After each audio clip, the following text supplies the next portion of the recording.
10. Kapitel. Die Sonne scheint. Als sie später dann am Sonnenl waren, haben sie dann gesehen, dass der Himmel ganz blau ist. Die Vögel haben gepfiffen und gesungen.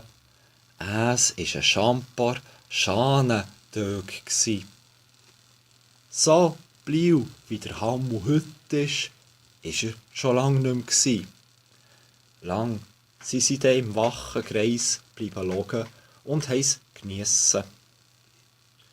Wo du dann die Sonne fast runtergegangen war, sind sie dann wieder aufgehockt.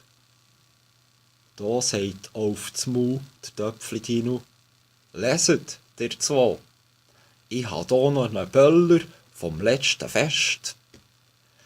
Der Prästenhausi und der Borstenbeter haben gar interessiert geschaut, ab dem, wo der Töpfli-Dino da auf das Maul aus seinem Sack vorgenommen hat.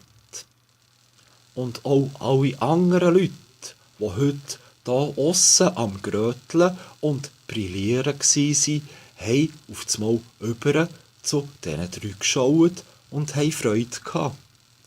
Und schon gleich sind alle um den Borstenbeter, um den Prästenhausi und um den Töpfli-Dino gestanden und haben erwartungsvoll darauf gewartet, dass der Dino seinen Kracher ablassen tut.